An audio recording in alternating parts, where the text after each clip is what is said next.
On behalf of Art of Living, I welcome all our educators to this education webinar. I welcome the school owners, directors, principals, and teachers. I hope this is a learning and a fruitful interaction for everybody.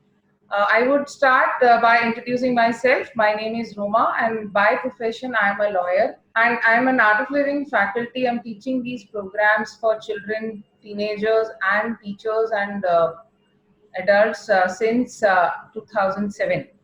I would like to now welcome Saurabh Jainji. Saurabh Jainji is an IAS officer. He is Joint Secretary and Commissioner, Eklavya Model Residential Tribal Schools. Welcome, Saurabh ji. Welcome to this webinar. We are very thankful to have you with us today. I would also like to welcome our speaker, Mr. Murlidhar Koteshwar ji. He's an IITian, he's an educationist, he is managing director and mentor Cloud online mentoring platform. Murlidharji was also our founding trustee and chairman of the SSRBM Trust.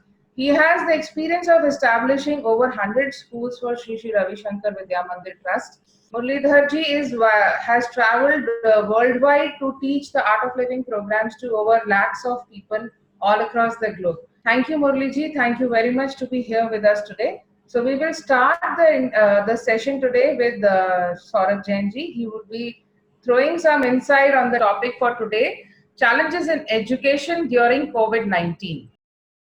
Very good morning to all of you, all the educators, principals, head of the departments, head of the educational institutions, Art of Living family, educators.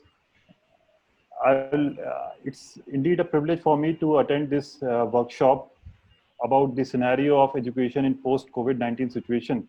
So as you know, the entire world is presently grappling with the situation of COVID-19. And India has also been badly affected by this situation. One of the strategies that was prescribed for avoiding infection during COVID-19 was social distancing. And as our schools are one of the main centers of social activity, so it was rightly decided that the schools should be locked down during this period so that minimum infections can spread between the children and the infection rate can be minimized to the maximum. So for the last 2 months, these schools have been closed down. We have seen the impact of this lockdown in terms of the spread of the virus, which has slowed down considerably. During this time, in fact, the education has not stopped. Many of the schools and educational institutes, they have continued their education through various modes like online learning. NCRT and CBSE has also come out with various e-resources so that the children can get access to these resources in the absence of textbooks, and through online education, through various other medium, through mobile telephony and through website e-resources. Lot of education has been provided by the schools and the institutes to their students. However, still lot of challenges are there still in terms of providing quality education through online mode. So one of the issue is regarding many of the parents are not having access to these kind of technological resources. In fact, many of the students' parents are also from the migrant category, and their lives have been disrupted to a great extent because of this pandemic. And due to non-access to various technological tools, many of the students' learning has been affected due to this pandemic.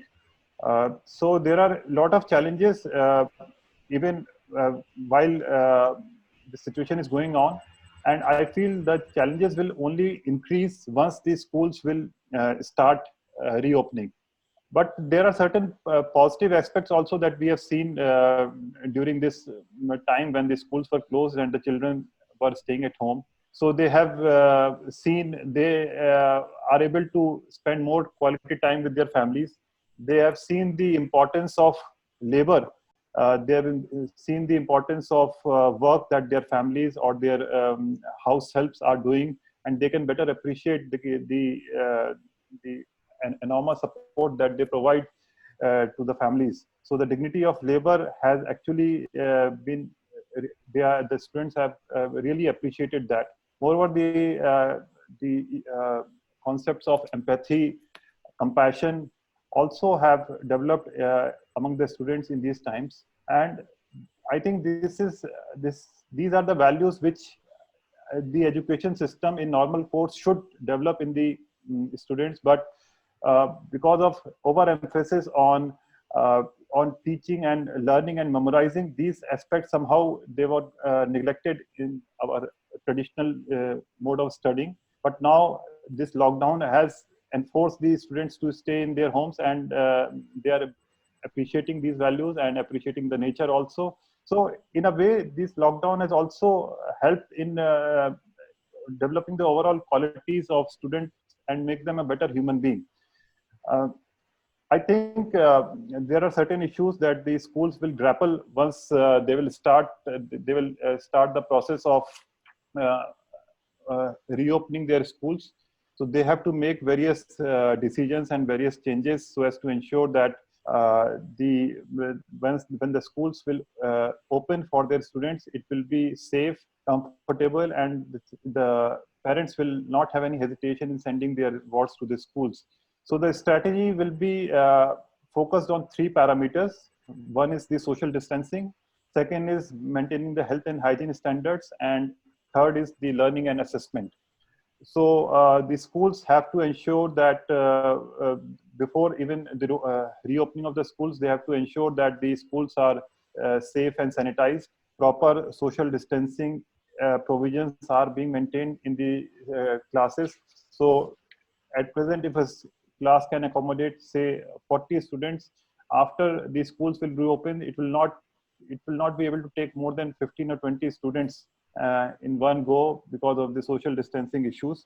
So uh, this requires a change in terms of delivery of education to the students. So it has to be a blend of both classroom teaching as well as online teaching, because the students, all the students cannot be accommodated in the same classes. So the online teaching is here to stay. It will go on, and it will complement itself with the classroom teaching. Moreover, the social distancing has to be not only maintained in the classrooms, but also in various activities, the group activities that the students perform, whether it is in arts subjects, whether it is within the laboratories, or it is within various other group projects that the students perform. Uh, so that is the thing. At the entry and exit sites also of the schools, proper social distancing has to be maintained. So some kind of staggering of hours for different classes of students has to be worked out, in which some classes needs to get entered into the school early, and then the remaining classes have to can enter into the schools at a later time. The students and the parents have to be sensitized about this timings, so that there should not be any crowding at the time of entry. Similarly, similar provisions have also to be made when the school closes and the students disperse. So there also this staggered kind of arrangement has to be worked out, so that there should not be any overcrowding during the school recess time. The students have to be made to feel safe at the schools, because uh, parents will be very, very skeptical and very, very fearful of their wards getting infected at the schools due to the nature of this infection. So there's every space of the school, whether it is classes or whether it is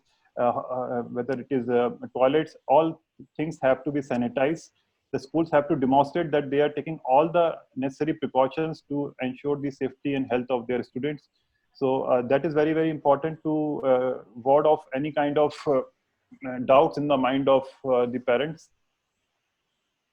So also a possibility that some of the children, when they start coming to the schools, they may get infected, and this may again lead to closure of the school. So the kind of learning and assessment activities that is that will happen will get disrupted in the next 1 year when this virus will, hopefully it will be contained.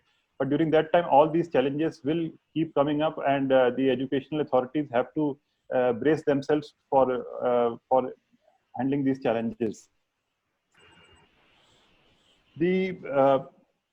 I think the teachers also have to play a very, very important role, not from the point of view of being an educator, but also from the point of being a counselor, because many of the children will be feeling very, they will be anxious, they will be having a lot of questions that they want to ask about the disease or about various other things that they can't ask with their parents. So the teacher has to do much more than just giving the classes and the lectures, and they have to understand from where the students are coming from, what is their background, and they have to deal with the students in a different way. So the responsibility of teachers will increase in these times. The responsibility of parents also will increase in these times. But overall, I can say that this lockdown, when the education that will come out after this crisis is over, will be much more oriented towards problem solving. It will be much more oriented towards the day-to-day issues of our lives, and how various challenges in our lives can be solved through the knowledge that we learn from in the classrooms. So it will be much more a practical based education that students will be learning, and the education system will be also more and more geared towards not just imparting of instructions, but also towards developing a curriculum which is more problem solving oriented, and which is more connected with the day-to-day issues that students face in their lives.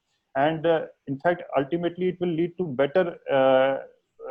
better human beings, because they will not be just developing intellectually, but also they will be developing on emotionally also, and spiritually also. So these are the things, I think these are some of the issues and challenges that the education sector will face in the times to come. And all of us have to be prepared for ensuring that this setback that has come will actually bring about reforms in the education sector, and it will ultimately help the society and our students. Thank you. Murli ji, you can continue. Thank you, Saurabh-ji. Thank you very much for your time and the views that you have shared. I request all the audience, in case you have any questions regarding this, you can post them on the chat. We'll be taking all the questions towards the end. Now over to Muralidhar-ji. Thank you, Roma, and thank you, Saurabh-ji. That was really very insightful, especially from a government's perspective, how we are looking at using this opportunity very positively to transform education. I think we are at the cusp. It's like a turning point, and like you rightly mentioned, we're going to have three eras. It's going to be called before Corona, after Corona, BC, AC, and then during Corona, DC. And we are probably the only generation or people who are now going to be experiencing DC, and we are experiencing DC. Of course, there's a nice joke amongst us that, like you rightly mentioned, Saurabh-ji, that children have understood the value of a maid servant today, So we said that they're very busy with BJP work. So a lot of people think that everybody is joined the BJP party. It's not true. It's called Barthan, Jadu and Pocha. So a lot of people have got busy with that. So I'm so happy that you're seeing the positive side of this. And I would like to look at what are the lessons that we probably have learned from Corona, not just we in India, but the whole world. Right. So one of the things is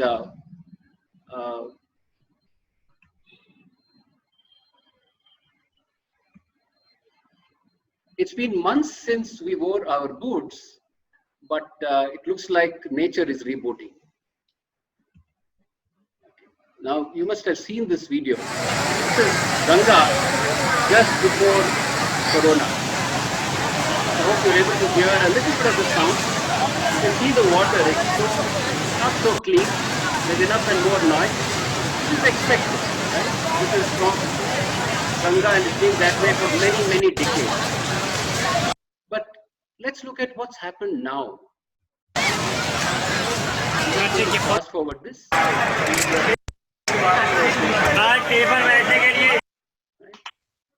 But let's look at what's happened now. To the next slide. Yeah. So just within 1 month of lockdown, the whole of Ganga is clean. No people anywhere, no polluting industries, and Ganga has become very clean. It's a very big lesson for us. It's a very big lesson for us that if you just allow nature without interfering in it, it's going to make a very big difference. So all that money was not necessary to have been spent in cleaning the Ganga. All you needed was a lockdown to really show where the root cause of the issue is.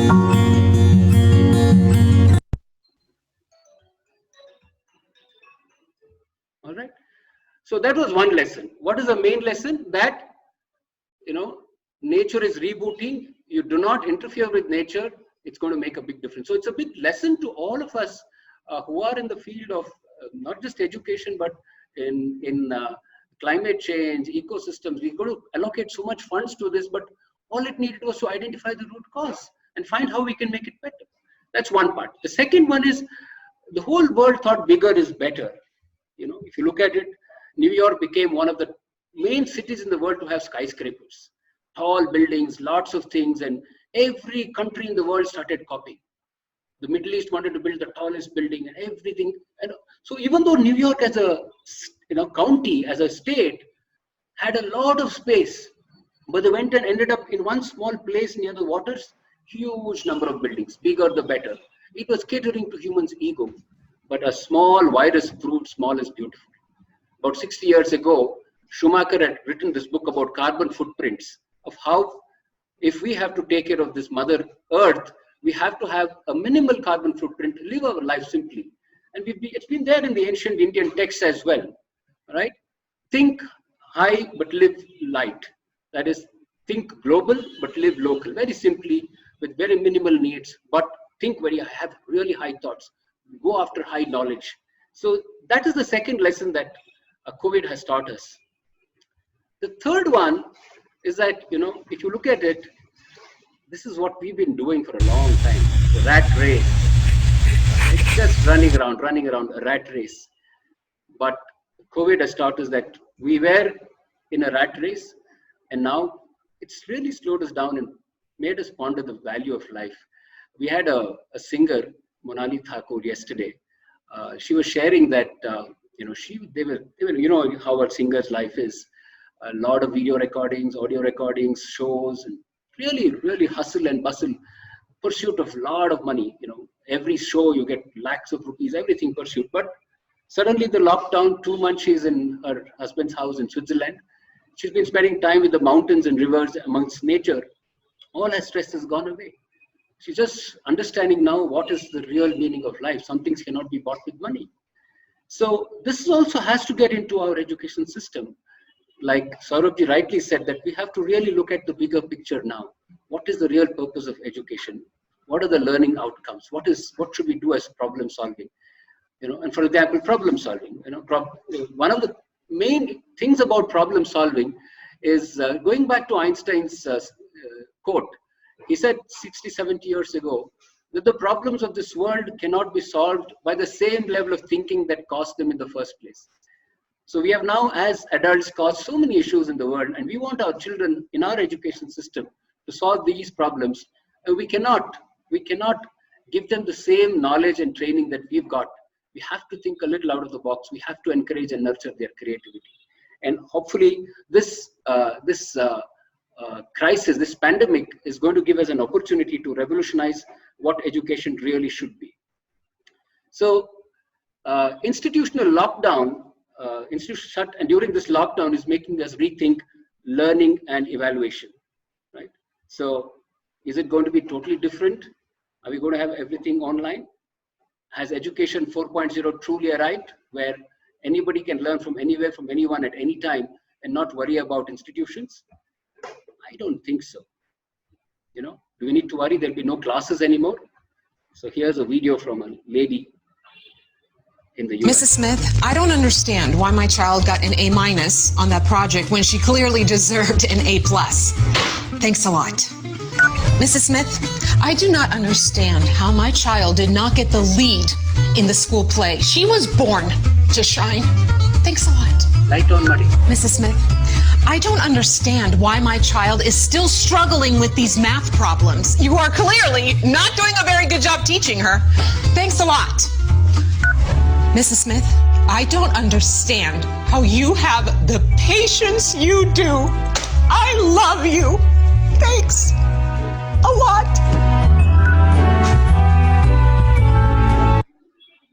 So, you know, we don't have to worry that schools and colleges are not going to be there anymore. We've experienced that, those of us who are running schools, we've seen that the moment the summer holidays come, the parents are a little worried whether are there any special classes during summer holidays and so on. And now with the lockdown, yes, it has been a big challenge. So I think, you know, the schools and colleges will reopen soon, and the conditions have already been explained by Saurabh-ji. Social distancing, hygiene, masks. This definitely throws up challenges because you can use only 30 to 40% of the class, and parents may still not be willing to, you know, send their wards, especially the parents who are only a single child. They've ladly, they brought them up with so much love and affection. They're not willing to take that risk. It's okay, ek saal chala gaya to theek hai, aur ek saal mein kuch catch up karenge, or government will do something. So that's a big challenge as well. So I think, you know, if the schools reopen and there's going to be social distancing, hygiene, masks, everything, it's possible that just to make sure that you get these parents' children also not to suffer, they could get remote digital. Perhaps the classrooms could have, you know, live streaming so that they can attend from their own homes, the same class. Perhaps, I don't know. It's not easy to equip everyone. And like Saurabh-ji said, we could do this in, you know, mid and high-end schools. What about the majority of the schools which are meant for people who can't afford these things? So that's something that we should think about. And the schools and colleges could run in 2 shifts. That's been proposed by the Karnataka government here. That's a possibility. And if that happens, then probably temporary teachers for the 2nd shift or volunteers like eVidyaloka, an organization that I'm advising, they run from all over the world a lot of volunteers, and they equip a lot of government schools with these remote equipment, and they're able to do a good job in the last 4 years. So they're volunteers, so it's possible in the time. It's like a second world war. You know, we have to do it with that discipline. We have to look at solving problems with that discipline. So it's possible that, you know, we could get a lot of volunteers coming in to help out. Also, there are a lot of edtech companies that have come now. A company called Connecting the Dots in Bangalore runs a lot of remote classrooms for a lot of government schools all over Karnataka, but sitting in Bangalore. They have 5-6 studios, and there are teachers and there are different classes, and so they could probably, you know, run the 2nd shift so that you don't have to employ more people. And there are many others who have come, many tools that have come in, many tools that have been introduced by the government. They've been promoted by the government. They've been encouraged. A lot of startups have been encouraged to do some of these tools, which could probably help in running the 2nd shift. Okay, so that much I wanted to say as my opening words, and I think we should look at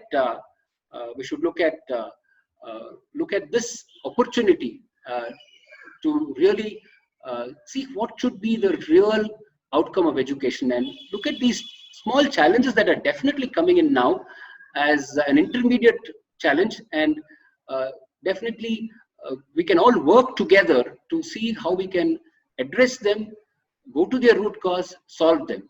For example, one of the challenges that I've heard a lot of people say is the concept of fear. Fear comes from ignorance. So if we are able to educate and talk about what can we do, how to address this pandemic.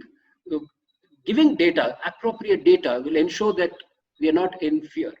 For example, only 3% mortality rate, and a lot of elements that in Indian cuisine has in building our immunity.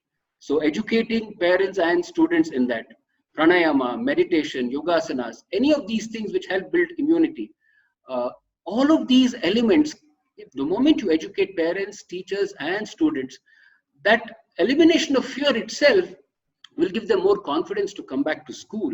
And there's a very famous theory that the moment there is fear, learning cannot happen. So first, we should address this fear, make sure that people are comfortable in coming to school, and that fear should not stop them from learning. These, I think, is one of the critical things that we must do before we restart schools. Ensure that there is no fear. Thanks, Roma. Thanks, Saurabh. I think probably these are my opening statements. If there are questions, and if there are questions in the chat, we could probably look at them and answer them. Thank you, Murliji. Thank you for your views. They were really very insightful. And I would also like to share, yes, I agree that meditation helps children to overcome fear. Plus, meditation also helps people to broaden their vision. Any questions from the audiences?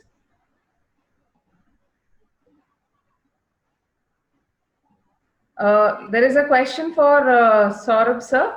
Somebody is asking, how long will this situation continue?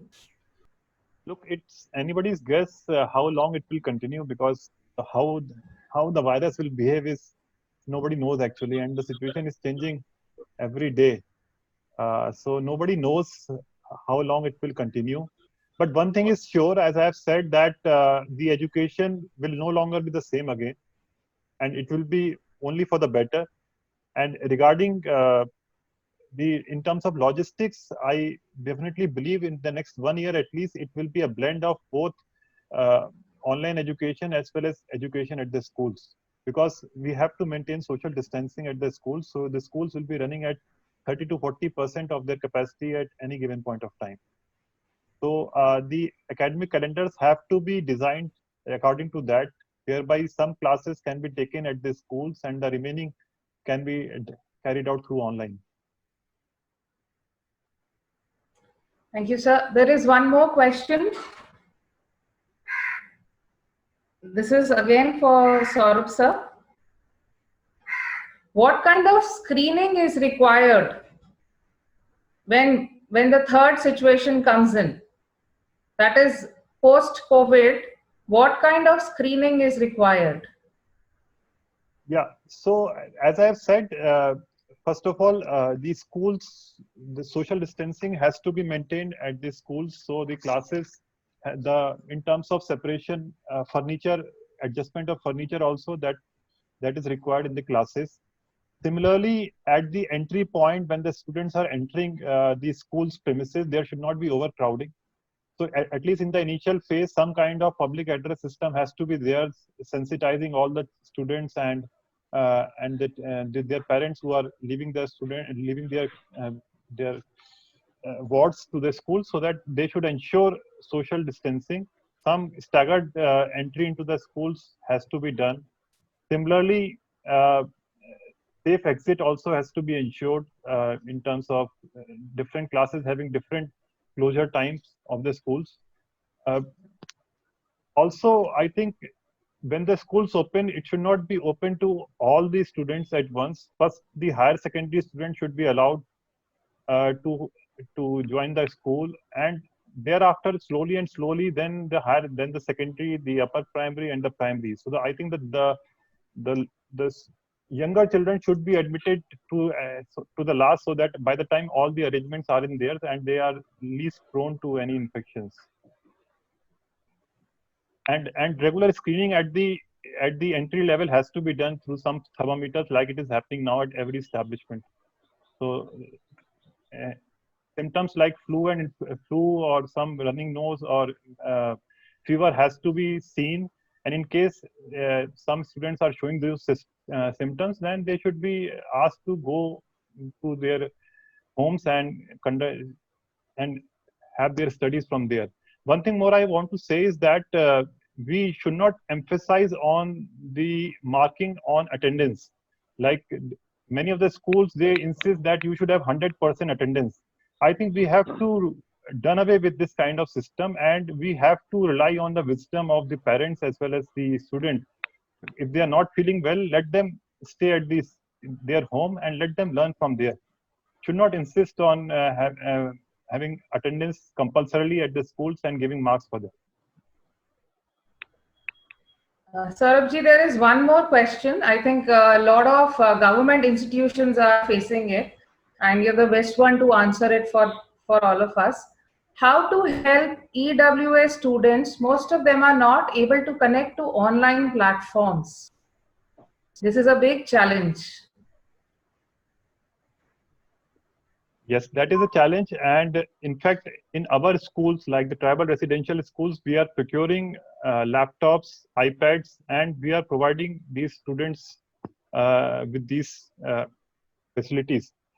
In case the school is not able to provide these gadgets, at least what can be done is that there has to be a regular interaction between the parents, the students, and the teachers through voice calling on the mobile. All of them have mobiles, so that should not be an issue. And similarly, some kind of, if lectures can be given in audio mode and voice recording of those lectures can be made, and then it can be transmitted on the mobiles of the parents, it can work. I've seen it working in many of the schools. Thank you, Saurabh ji. There is one more question. Kindly suggest how will teaching happen when 50% of students will come to school? I think you've already answered.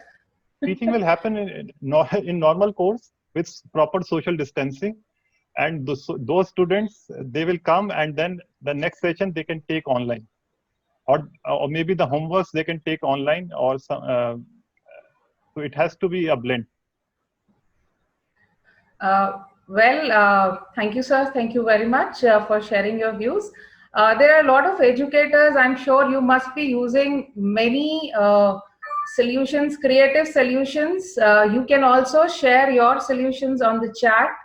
I think that would benefit many other people. That is also one way of learning and coming to better solutions. Now, Murliji, there is one question which is posted for you. How will parents, both who are working, support their children for online education? Many have started joining their offices. I think that is the reason why parents want the children to go to school. Very true, very true. Also, there are many, I have heard stories about where unfortunately, where the woman of the house, definitely goes to work because she needs to earn money for the house. But now that if there's work from home and she's working from home, it's a big challenge because she's expected to work for home as well as work from home. Now, that's a big challenge. You need to do everything and still do it. So they look forward to going back to office, probably like it's allowed in many places, 30% capacity or 40% capacity. So that could be a challenge for both parents. But it's no different than from before. Right? Before Corona, they were anyway going to work and they did not play that much a role. Probably they sent their children to tuition if they could afford it. Probably they spent more time during the weekend. I think that will continue. I think the bigger challenge would be how do you ensure that the student who's going to a school now stays back at home and you both are not there at home. You were very confident that when the child went to school, the teacher took care of the discipline of the child listening and learning. But what will you do now? You have the computer at home, you have the laptop, you have everything, you have internet, and the children are there, all right? And you've gone to work, probably, or you're in another room attending to your work, you're also working. That is a bigger challenge. That is a bigger challenge. So that there are a couple of technology solutions available, I would say, because otherwise children are so see, you can, it's the same statement as you can bring a horse to the water, but you can't make it drink. So you can bring a child in front of a laptop, make sure he's attending the class, but the teacher, he may be or may not be listening, or he's simply sitting there, or he's taken a photograph, put it there so everybody thinks that he's there, but he's actually playing something else, or he's on a different, he's on the one screen this way, but another screen he's doing something else.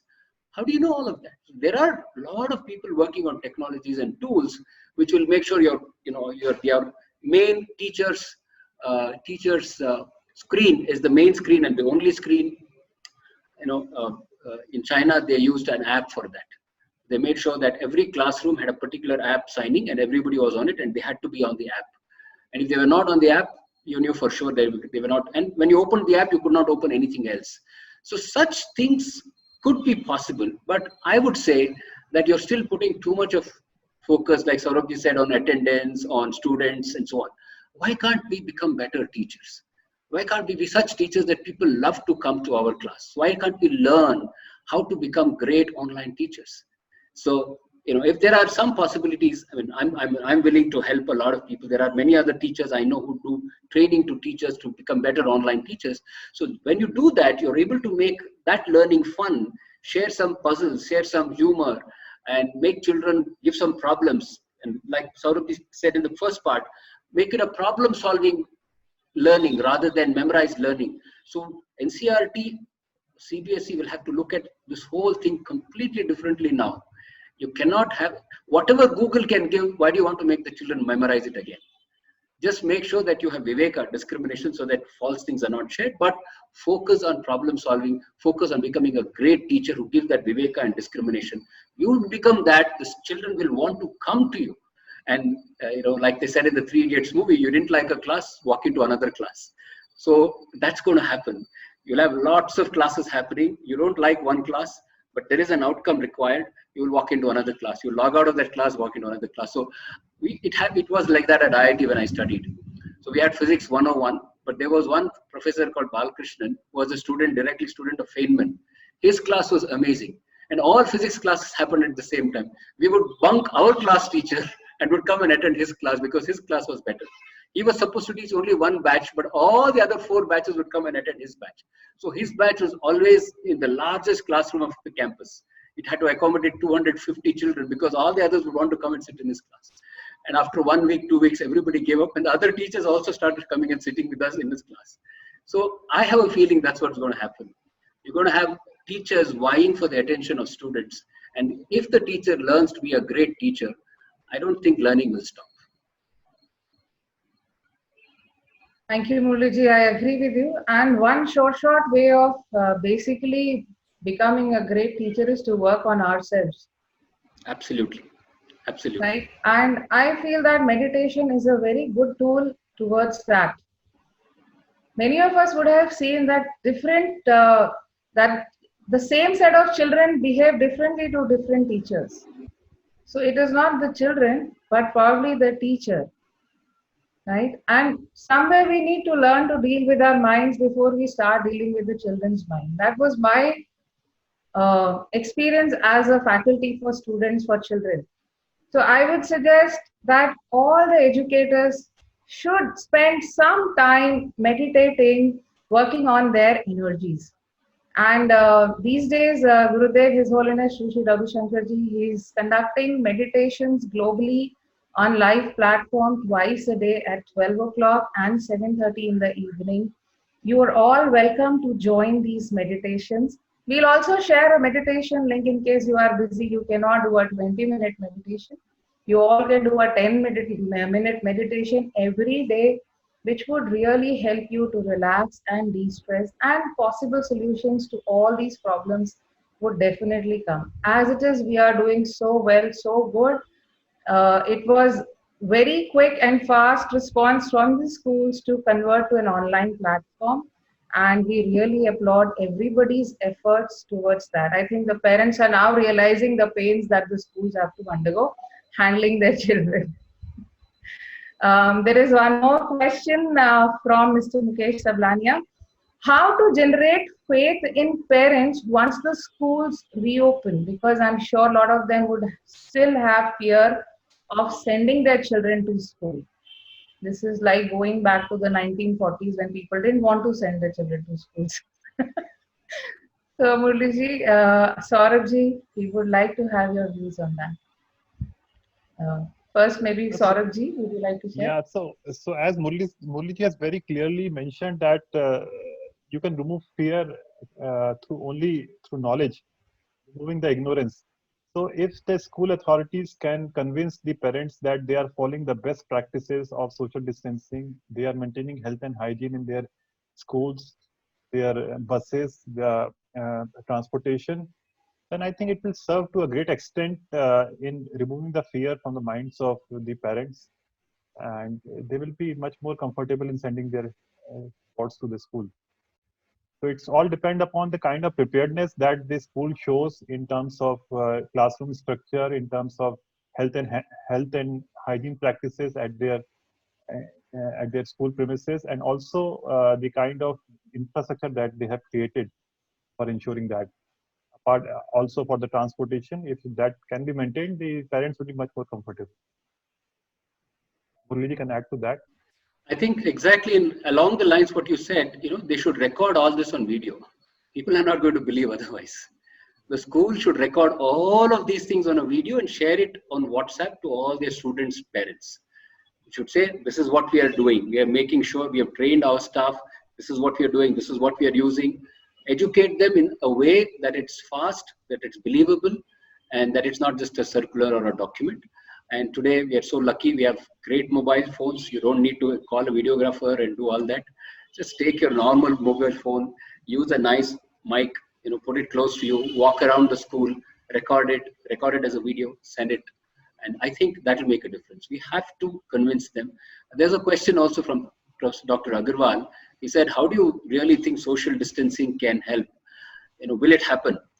Definitely for small children, anything that you do, it's not going to work. So it's going to take a long time for parents to send small children to school. And I think we can afford to, because the type of learning they do, it's spread over a long time. So we can afford to start children who are below 10 years of age a little later, probably October, November.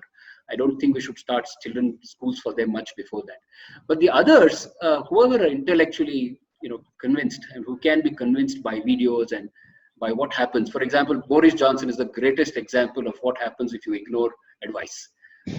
He just went and said, oh, nothing's going to happen, no problem with the Chinese virus. He went and shook hands with patients and he nearly died.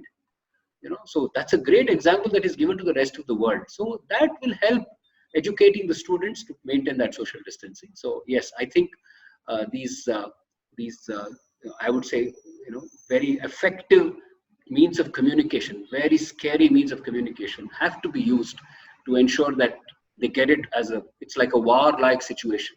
You don't go to a war-like situation without being prepared. So you have to be prepared, you have to be disciplined, and that'll help. That'll help us conquer the virus. Well, Miss Annie Sethi is sharing that teachers are also threatened. Yes, we have seen a lot of mishandling by parents and society, especially when it comes to educators and teachers. How to really sort this out, or how to really bring a change in parents to deal with teachers respectfully? Murliji. I think it's from both sides, because there have been incidents where teachers, some teachers, who end up giving other teachers a bad name, being slightly violent and not doing the right thing. So therefore, that part of it has to be taken care of by, like you said, Romaji, about attending to the mind. If you're a teacher and you're very calm, then you will not get into anger situations, which will cause these situations with students, because the youngsters are very mischievous. They're going to do all of these things. So you will have to keep a calm mind so that you don't cross a certain line. So that's one part from the teacher's perspective. From the parents' perspective, just like we started valuing COVID warriors, and we had some sort of an event for them to encourage and tell them that We are so proud of you, the doctors, the nurses, the courier people, the policemen. I think the moment the schools start and the teachers start going there and teaching, we must have similar events for teachers. We must have a nationwide thank the teachers. They are the new COVID warriors now. They are making sure that the next generation is educated. So a day for them, songs for them, a lot of TV channels coming out with recommendations, getting them on the channels and getting students saying thank you very much teacher. All of these events have to happen, and then automatically the respect for the teacher will go up. So we have to do both of these in parallel. Saurabh-ji? So, Saurabh-ji, would you like to add to this? Yeah, I think Murli-ji has very nicely encapsulated. So you were showing the video of Gurudev where he was saying that the teacher has to be very, very, very patient, especially in these times, and they should understand where the students are coming from. So they are coming from a lot of anxiety, a lot of stress. They don't know how things will pan out. So a lot of patience is required in the teachers to properly handle that. And as rightly said, teachers also have to be seen as COVID warriors once the schools open, and they should be seen as providing kind of service that they are doing for the country. That also needs to be applauded and recognized in the same way as doctors and policemen. So that will give them the right kind of motivation.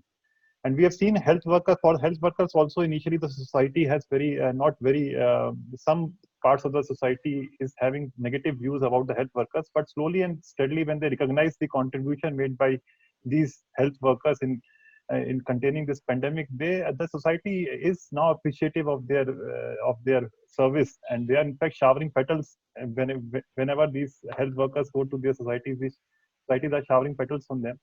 So society also has to show their praise for these teachers, and the teachers also needs to be patient and much more accommodating with their students. Thank you, Saurabh-ji. Thank you for your views. Any more questions that we have regarding the topic? Murli-ji, there is one question. Murli-ji and Saurabh-ji, this is for both of you.